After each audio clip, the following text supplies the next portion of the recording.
So students, in this video we will talk about the Constituent Assembly. Constituent Assembly क्या है और Constituent Assembly ने क्या किया है? In the last video we learn up to कि किस तरीके से जो हमारा कॉन्स्टिट्यूशन है वो जब हम बना रहे थे तो हमारे सामने क्या क्या चैलेंजेस थे, कैसे हमने रास्ता तय किया, कहाँ से सीखा है, और जो आज हमारा जो हम सुंदर सा एक कॉन्स्टिट्यूशन को देखते हैं वो कैसे बना. So all these things already discussed in the last video.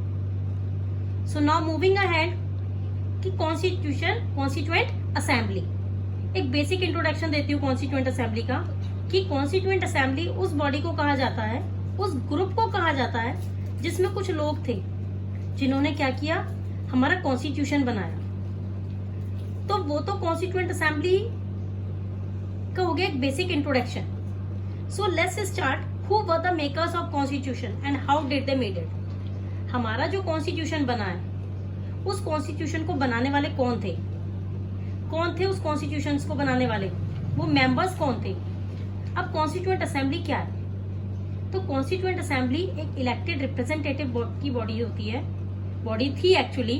Elected representative means चुने हुए हमारे रिप्रेजेंटेटिव्स. अब अच्छा एक चीज बताती हूँ कि उस समय पर वोटिंग तो थी नहीं, मतलब यूनिवर्सल एडल्ट फ्रेंचाइज नहीं थी, सभी को वोटिंग राइट्स नहीं थे, वुमेन्स को वोटिंग राइट्स नहीं थे. तो तब कैसे इलेक्टेड रिप्रेजेंटेटिव्स हो सकते हैं? तो मैंने आपको बताया था इन द लास्ट वीडियो कि प्रोविजनल लेजिस्लेटिव काउंसिल थी, मतलब प्रोविजनल लेजिस्लेचर थे. अलग अलग प्रोविंसेस में उनकी जैसे स्टेट गवर्नमेंट होती है वैसे अलग अलग स्टेट गवर्नमेंट्स थी. उस समय पर ब्रिटिश गवर्नमेंट ने लीनियंसी दे दी थी हमें कि आप अपनी स्टेट गवर्नमेंट बना सकते हैं. तो क्या हुआ था कि उस प्रोविजनल लेजिस्लेटिव असेंबली से क्या हुआ, वहां पर वोटिंग होती है और वहां पर वोटिंग होने के बाद में वहां के जो लोग, वहां के जो लीडर्स थे एक्चुअली स्टेट लेजिस्लेटिव असेंबलीज के, वो स्टेट लेजिस्लेटिव असेंबलीज के जो लीडर्स क्या करते थे, वो कॉन्स्टिट्यूएंट असेंबली में अपने एरिया से मेंबर्स को पहुंचाते थे. तो इस तरीके से कॉन्स्टिट्यूएंट असेंबलीज के जो मेंबर्स होते हैं उन्हें किसने इलेक्ट किया था? प्रोविजनल लेजिस्लेटिव काउंसिल के लोगों ने. I hope it is clear. It's apart from your syllabus. I will give you just a general knowledge about this.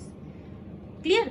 तो जो इलेक्टेड रिप्रेजेंटेटिव थे उनका इलेक्शन कब हुआ था? जुलाई 1946 में. जुलाई 1946 में इलेक्शन होता है. इनकी जो पहली मीटिंग होती है दिसंबर 1946 में. तो दिसंबर 1946 से कॉन्स्टिट्यूशन बनना स्टार्ट हो जाता है. किसके थ्रू? कॉन्स्टिट्यूएंट असेंबली के थ्रू. क्लियर? समझ आ गया स्टूडेंट्स कि एक इलेक्टेड रिप्रेजेंटेटिव की बॉडी थी जिसके इलेक्शन हुए जुलाई 1946 से. कैसे हुए थे?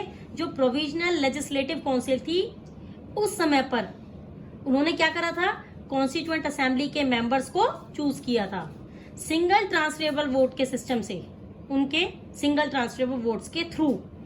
उसके बाद ये जो मीटिंग हुई वो कब हुई? इट मीन्स जो फर्स्ट मीटिंग हुई वो मीटिंग हुई दिसंबर 1946 में. इट मीन्स दिसंबर 1946 से इन्होंने कॉन्स्टिट्यूशन बनाना स्टार्ट कर दिया था. अब क्या होता है, दिसंबर 1946 में इंडिया पाकिस्तान एक था, लेकिन इसके बाद में जब 1947 आया तब क्या हुआ, पार्टीशन हो गया. अब कंट्री का पार्टीशन हो चुका था. तो पार्टीशन से पहले जो मेंबर चूज किए थे वो मेंबर्स थे 389 मेंबर्स. लेकिन अब पार्टीशन हो गया तो एक पाकिस्तान बनेगा और एक इंडिया बनेगा. तो जो लोग पाकिस्तानी वाली स्टेट लेजिस्लेटिव असेंबली से इलेक्ट होकर आए थे, या फिर हम कह सकते हैं कि वहां की जो प्रोविजनल लेजिस्लेटिव काउंसिल से इलेक्ट होकर जो आए थे, तो उन लोगों को अब इंडिया की कॉन्स्टिट्यूशन तो बनाने के लिए थोड़ी ना बुलाया जाएगा, वो पाकिस्तान का कॉन्स्टिट्यूशन बनाएंगे. 389 मेंबर्स की बॉडी थी वो. तो ये स्प्लिट हो जाती है.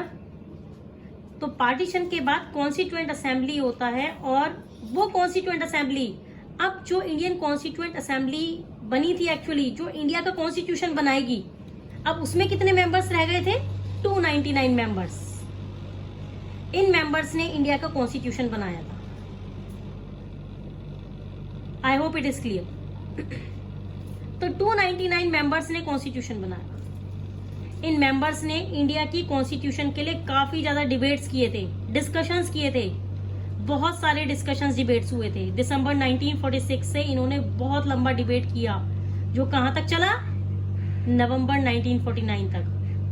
तो दिसंबर 1946 से नवंबर 1949 तक कॉन्स्टिट्यूशन बनाया इन्होंने। नियर बाय 2.5 ईयर्स से ऊपर का समय इन्होंने ले लिया था। 2.5 साल लग गए थे इस कॉन्स्टिट्यूशन को बनाने में। उसमें भी 144 डेज तक ये प्रेजेंट रहे, डिबेट्स हुई, डिस्कशंस हुई, सारी प्रोविजंस को डिस्कस किया गया और फिर कॉन्स्टिट्यूशन को तैयार किया गया। यहां पर एक चीज समझिए, adoption versus implementation of the constitution. तो दिसंबर 1946 से बनना स्टार्ट हुआ था कॉन्स्टिट्यूशन, और बनकर रेडी कब तक हुआ, 26 नवंबर 1949। तो ये हुआ एक, we have adopted the constitution और we have made the constitution. उसके बाद इंप्लीमेंट कब किया गया, उस कॉन्स्टिट्यूशन को लागू कब किया गया था एक्चुअली, 26 जनवरी 1950 में लागू किया गया था। 2 महीने रोक कर रखा गया था, उसके बाद में इसको इम्प्लीमेंट किया गया था। एक जस्ट एग्जांपल के तौर पर बताती हूँ आपको। एक सपोज मैंने एक नया घर लिया है, वो पूरी तरीके से बनकर रेडी हो गया, पूजा वगैरह भी हो गई। ये जो मैंने घर लिया है ये 1 जनवरी को लिया, लेकिन किसी कारण की अभी हम वहां पर रहने नहीं गए, वहां पर हमने सामान वगैरह रखवाया हम जब रहने गए वहां पर। सो वो डेट थी 1 फरवरी। Just like as are a constitution, हमने कॉन्स्टिट्यूशन बनाकर उसको रख दिया। 26 नवंबर 1949 को रेडी हो गया, बट इसको हमने इंप्लीमेंट कब किया, 26 जनवरी 1950 में। क्यों, क्या लगता है आपको, क्या कारण हो सकता है इसके पीछे? इसके पीछे का कारण क्या हो सकता है, कोई बताएगा मेरे को? आप लोगों ने पढ़ा भी होगा और आप हिस्ट्री के एक चैप्टर में पढ़ेंगे कि 26 नवंबर 1949 को ये हमारा जो कॉन्स्टिट्यूशन था ये हमारा बनकर तैयार हो गया था, सारी चीजें तैयार थी।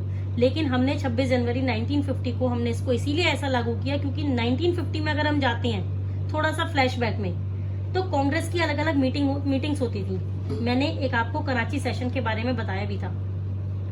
तो उस टाइम पर क्या हुआ, जवाहरलाल नेहरू ने प्रोक्लेम किया था कि आने वाली 26 जनवरी को हम क्या मनाएंगे, इंडिपेंडेंस डे मनाएंगे। क्लियर? जवाहरलाल नेहरू का ये मानना था कि 26 जनवरी को इंडिपेंडेंस डे मनाएंगे। उन्होंने पूर्ण स्वराज रेजोल्यूशन भी पास किया था। लाहौर सेशन में 1929 में जो पूर्ण स्वराज रेजोल्यूशन पास किया था वो किस डेट को सिग्निफिकेंस दे रहा था, 26 जनवरी को। तो अगर आप 26 जनवरी की हिस्टोरिकल इंपॉर्टेंस देखें तो उस दिन उन्होंने ऐसा प्रोक्लेम करा था कि हमारे 26 जनवरी को क्या मिल जाएगी, इंडिपेंडेंस ही मिल जाएगी। लेकिन उस समय मिल नहीं पाई, क्या, इंडिपेंडेंस ही हमारी आजादी। यहाँ पर आजादी कब मिली, 15 अगस्त को मिली थी। तो ये डेट आसपास में थी, 26 नवंबर और 26 जनवरी के आसपास। तो हमारे कॉन्स्टिट्यूशन मेकर्स ने सोचा कि इस डेट की 26 जनवरी की मतलब अपने आप में एक बहुत बड़ी सिग्निफिकेंस है। जवाहरलाल नेहरू ने उस दिन पूर्ण स्वराज का रेजोल्यूशन पास किया था। तो उन्होंने ऐसा बोला था कि 26 जनवरी को, 26 ऑफ जनवरी को हम क्या मनाएंगे, आजादी मनाएंगे। लेकिन मिल नहीं पाई थी, तो उस डेट को उन्होंने सोचा कि आजादी तो मिल नहीं पाई, कोई बात नहीं, हम अपना कॉन्स्टिट्यूशन इंप्लीमेंट करने वाले, जो अब हम ये इंप्लीमेंट करेंगे वो हम कब करेंगे, 26 जनवरी। सो 26 जनवरी 1950 को इंप्लीमेंट हुआ। क्लियर? तो ये ही कारण था जिसकी वजह से डिले हुआ था 2 महीने। ये भी अपने आप में एक बहुत बड़ा इंपॉर्टेंस था कि जवाहरलाल नेहरू ने क्या किया था, एक रेजोल्यूशन पास किया था कि हमें इस दिन आजादी मिल जाएगी। I hope it is so much clear. इसलिए हम 26 जनवरी को क्या मनाते हैं, रिपब्लिक डे। सो रिपब्लिक डे क्यों मनाते हैं? रिपब्लिक का मतलब होता है एक ऐसा फॉर्म ऑफ गवर्नमेंट, एक ऐसी स्टेट, एक ऐसी कंट्री जहां पर जो कंट्री का हेड होगा वो कौन होगा, इलेक्टेड पर्सन। सो इस दिन को हमने कॉन्स्टिट्यूशन इंप्लीमेंट किया था और इसे हम रिपब्लिक डे के नाम से भी जानते हैं। अच्छा ये बताइए कि हम आज भी क्यों फॉलो करते हैं कॉन्स्टिट्यूशन को, इतने सालों बाद भी आज भी हम उस कॉन्स्टिट्यूशन के हिसाब से क्यों चलते हैं? ये भी तो बोल सकते थे हम कि हम इसको इतने सालों बाद हम इसको नहीं फॉलो करेंगे, या फिर हमें कॉन्स्टिट्यूशन चेंज करना चाहिए, इसकी इंपॉर्टेंस बिल्कुल नहीं रही, ऑल दीज दैट थिंग्स। लेकिन हम आज भी इस कॉन्स्टिट्यूशन को एक्सेप्ट क्यों कर रहे हैं? इसके पीछे भी बहुत सारे रीजंस हैं। You just look at the board. First, इसकी लेजिटिमेसी देखिए। बहुत सारी कंट्रीज हैं हमने देखा है कि जैसे कि नेपाल का हम एक एग्जाम्पल लेते हैं, तो वहां पर क्या हुआ था, वहां पर कॉन्स्टिट्यूशन को रीराइट किया गया, बार बार पढ़ा गया। क्यों?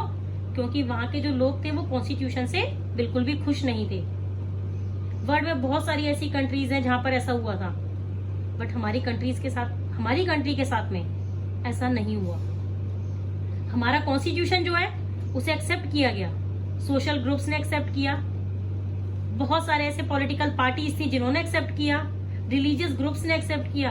हाँ, ये जरूर है कि कुछ आवाजें जरूर उठी थी, लेकिन ब्रॉडली अगर देखा जाए तो हर पॉलिटिकल पार्टी कॉन्स्टिट्यूशन को एक्सेप्ट करती है, हर सोशल ग्रुप कॉन्स्टिट्यूशन को एक्सेप्ट करता है, हर रिलीजियस ग्रुप कॉन्स्टिट्यूशन को एक्सेप्ट करता है। तो हमारे कॉन्स्टिट्यूशन की लेजिटिमेसी है, उसकी जो इंपॉर्टेंस है, उसकी जो वैल्यू है, जो लोगों में है, वो बहुत ज्यादा है। इसी कारण से हमें कभी कोई जरूरत ही नहीं पड़ी कि उसको हमें बदलना पड़े। नेक्स्ट थिंग इज दैट कि constituent assembly represented the people of India. I have already told you that कि उस समय यूनिवर्सल एडल्ट फ्रेंचाइज नहीं था, लेकिन फिर भी उसको ऐसा क्यों बोल सकते हैं कि वो जो कॉन्स्टिट्यूएंट असेंबली थी वो बहुत अच्छी थी, उसके जो मेंबर्स थे वो बहुत अच्छे थे। सो स्टूडेंट्स, वो सीरियसली बहुत अच्छी थी हमारी कॉन्स्टिट्यूएंट असेंबली। क्यों? क्योंकि प्रोविजनल लेजिस्लेटिव काउंसिल थी, जो स्टेट असेंबलीज थी, उस समय पर अलग अलग ज्योग्राफिकल एरिया से थी। नॉर्थ इंडिया से अलग, साउथ इंडिया से अलग, अलग अलग प्रोविजनल लेजिस्लेटिव काउंसिल्स थी। अब ये करती क्या थी? I already told you that thing also. इन्होंने सिंगल ट्रांसफरेबल वोट्स के थ्रू कॉन्स्टिट्यूएंट असेंबली के मेंबर्स को डिसाइड किया। एक फेयर ज्योग्राफिकल रिप्रेजेंटेटिव मिला है हमें। ये कहां से मिला? हर स्टेट से, हर क्षेत्र से मिला है। लीडर्स मिले हैं। अगर आप यूनिवर्सल एडल्ट फ्रेंचाइज से भी अगर आप इन लीडर्स को, इन मेंबर्स को लाते, तो आप इतने अच्छी कॉन्स्टिट्यूएंट असेंबली नहीं तैयार कर पाते। इसमें कांग्रेस के अंदर के भी लोग थे, कांग्रेस के बाहर के भी लोग थे, दूसरी पार्टी के भी लोग थे जो कांग्रेस की पॉलिसीज को अपोज करते थे। तो ये एक अच्छा मिक्सचर बन चुका था। इसमें ये तय हो गया था कि जब कॉन्स्टिट्यूशन बनाएंगे तो ये सारी कॉन्स्टिट्यूएंट असेंबली के जो मेंबर्स होंगे, हर एक वर्ग के इंटरेस्ट के बारे में समझते हुए या फिर सोचते हुए कॉन्स्टिट्यूशन को बनाएंगे। तो इसीलिए कभी ये सोचने की जरूरत ही नहीं पड़ी कि इसको बदलना चाहिए या इसमें कुछ इस तरीके के कुछ बदलाव लाने चाहिए। क्यों? क्योंकि वो हमारी कंट्री के सारे पीपल को रिप्रेजेंट करता था। Constituent assembly actually represented the people of India. Then come to the last point, process by which it was made. It means constitution की लेजिटिमेसी इस कारण से भी है क्योंकि जिस तरह से हमारा कॉन्स्टिट्यूशन बनाया गया था, वो अपने आप में एक बहुत ही बड़ा अचीवमेंट रहा है। कैसे? जैसे हमारी ड्राफ्टिंग कमेटी बनी, कुछ फैक्चुअल डिटेल्स थे उसमें। लिसन केयरफुली कि जैसे राजेंद्र प्रसाद जो थे वो कॉन्स्टिट्यूएंट असेंबली के प्रेसिडेंट थे। उसके बाद में जैसे कॉन्स्टिट्यूएंट का एक ड्राफ्ट बनाया गया कि क्या होना चाहिए कॉन्स्टिट्यूशन में, इस ड्राफ्टिंग की रिस्पॉन्सिबिलिटी किसको दी गई थी? डॉक्टर BR अम्बेडकर को, डॉक्टर भीमराव अम्बेडकर। इसलिए उन्हें कहा जाता है the father of the Indian constitution. तो इन्होंने कॉन्स्टिट्यूशन ड्राफ्ट किया था और ड्राफ्टिंग कमेटी के ये चेयरपर्सन भी रह चुके थे actually. So learn this point कि who were the president of the constituent assembly and who was the chairperson of the drafting committee. तो process by which it was made में आपको ये बता रही हूं कि जिस तरह से हमारा कॉन्स्टिट्यूशन बना है वो तरीका अपने आप में बहुत यूनिक था। पहले इसकी ड्राफ्टिंग करी गई, तो ड्राफ्टिंग की गई तो जो डॉक्टर BR अम्बेडकर थे वो लॉ प्रोफेशनल थे, एक्चुअली लॉयर्स थे। तो इन्होंने बहुत समझदारी से हर कंट्री से कुछ ना कुछ सीखकर हमारे पास्ट एक्सपीरियंसेस को मिलाकर एक बहुत अच्छा कॉन्स्टिट्यूशन का ड्राफ्ट तैयार किया। अब जो ड्राफ्ट तैयार हुआ तो ऐसा नहीं है कि उसको एक्सेप्ट कर लिया गया। इस पर बहुत ज्यादा डिबेट्स हुई, मीटिंग्स हुई। एक्चुअली 144 डेज तक मीटिंग्स हुई थी, डेलिब्रेशंस हुई थी, डिस्कशंस हुए थे, डिबेट्स हुए थे। इसमें 2000 अमेंडमेंट्स चेंजेस आए। Can you imagine 2000 amendments? 2000 bar changes किए गए, 2000 तरीकों से चेंजेस किए गए थे। इतना डिबेट्स डिस्कशन हुआ था, इतने सारे अमेंडमेंट्स हुए थे। इसके बाद जो भी चीजें एक्सेप्ट करी हैं, जैसे फंडामेंटल राइट्स एक्सेप्ट किए गए हैं या फिर रिजर्वेशन एक्सेप्ट किया गया है, तो वो क्यों किया गया? तो वो एक रेशनल निकाला गया। ये निकाला गया कि इसके पीछे के कारण है, रेशनल दिया गया है। तो देख सकते हैं कि जिस प्रोसेस से ये कॉन्स्टिट्यूशन बना है उस प्रोसेस में कितनी सारी अलग अलग अच्छी चीजें हैं। सो इसी रीजन से हमारी कॉन्स्टिट्यूशन की एक्सेप्टेंस है। तो कॉन्स्टिट्यूशन को आज भी हम इतनी वैल्यू देते हैं जितनी कि हमने इतने सालों पहले दी थी जब वो बना था। Clear? So I hope this topic is so much clear. So topic is over. Thank you, students.